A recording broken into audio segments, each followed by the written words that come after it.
ko amee du la neex du neex joueurs yi aussi mais football ak ñetti résultat mooy am match nul victoire wala défaite bu amee nag warul tax nga génnee dara loo xamante ni warloo ko génnee jëmale ko si équipe adverse bi wala nga jëmale ko say joueurs wala nga jëmale ko say staff football la ñeneen ñi aussi dañuy liggéey pour di gagner gis nañ ni CNEPS mu nekk équipe boo xamante ni dafa soxla woon ay poñ ñu gis tey waa Thiès ñëpp gën a jàppale ko mu football bi nga xamante ni moom la def parce que bu ñu leen sëkkatalee commencé nañ di nelaw tuuti di rey temps bu ñu leen sëkkatalaatee aussi ñu koy def bi ñu dugalee aussi di koy def c'est de bonne guerre comme ni ma koy waxee rek peut-être football dina dem ba nga xamante ni daan def comme basket di bloquer chrono parce que aussi dans un championnat boo xamante ni équipe yi de 14 équipes amuñu temps de jeu buñ si boolee nag chaque match au lieu de jouer 90 minutes on joue 70 minutes ou 75 minutes kooku du ñu jàppale ba nga xamante ne ëllëg si biir suñu ay joueurs bu ñu génnee si biti aussi moo tax dañuy suñu ay joueurs génne si biti déjà dellu si waat parce que amuñu temps de jeu bu doy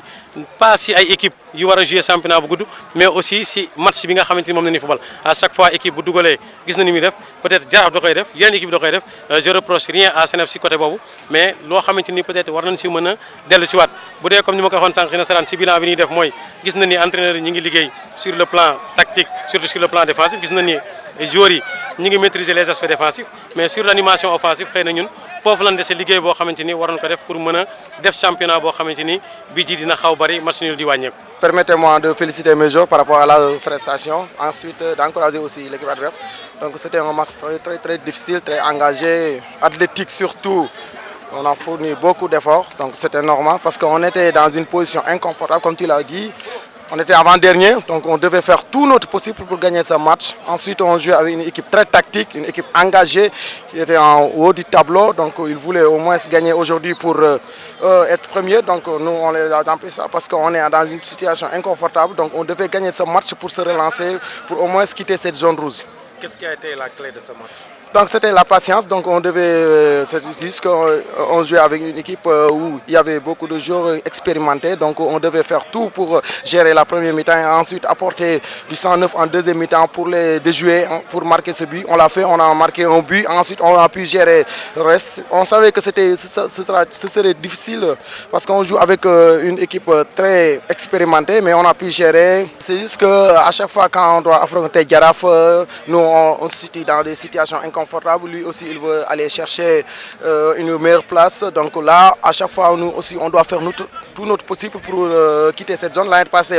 on devait les gagner pour se maintenir. Cette année, on était dans la zone rouge. On devait gagner pour se relancer. Donc c'est normal quand on joue avec ces équipes-là qu'on fasse tout notre possible pour gagner. Hein, c'est ça. Di encourager aussi l'équipe adverse. Donc nous avons un match match athlétique, match tactique aussi. Parce que nous avons déroulé le ballon. Nous deuxième mi-temps, nous souffler l'eau tuuti essoufflé loon tuuti en deuxième mi-temps pour ñu ñëw dugal bii boobu noonu yàlla may nañu liñ indi woon tey yàlla def na si donc seet ba ñu dugal bii ensuite on a pu gérer parce que bu dañoo gëjoon a gagné bu ñu ko gagné boo dugalee bii nag da ngay def le tout pour gérer ko donc loolu la ñu def seet ñoo mënoon nañoo dugal mais li yàlla tey ñu la àndal moo tax ñu gagné match bi. match tey bi lan moo doon pexe bi nga xam ne moom ngeen doon lal pour mën a am ndam li. waaw engagement la woon rek engagement lañ doon wax ensuite ak dugal bi parce que ñun dañ daan football daanuñu dugal bi te boo dugalul bii doo gagné donc loolu la ñu wax ni dañuy indi engagement bu bari jéem a essayer def tout pour jéem a dugal benn bi yàlla may nañ ko dugal nañu bii bi ñun à chaque fois xam nañ bu ñu dugalee bii war nañ mën a gagné match bi donc loolu moo doon manqué tey am nañ ko kon loolu moo newoon clé match bi dugal bii. Jaraaf moom à chaque fois buy joué ak CNEPS rek dafay nekk CNEPS day nekk position boo xam day def le tout pour jéem ko gagné daaw noonu la woon parce que bu ñu gagné woon bi ñu ko gagné dañoo maintenir ren aussi ñu nekk si zone rouge bi donc dañoo waroon def le tout pour gagner pour génn foofu noonu yàlla may nañu def nañ ko donc du question de à chaque fois du Jaraaf wala keneen c'est juste que équipe yu mag yi la ëpp kuñ si joué rek dañuy jéem a def le tout pour gagner ko pour mën a yéeg yàlla may nañu ndam boobu noonu du Jaraaf la wala keneen donc dañuy jéem a def le tout pour concentrer waat suñu beneen échéance bi muy Gorée bu jëlaat fa beneen point pour jéem a mën a yéeg si kaw tuuti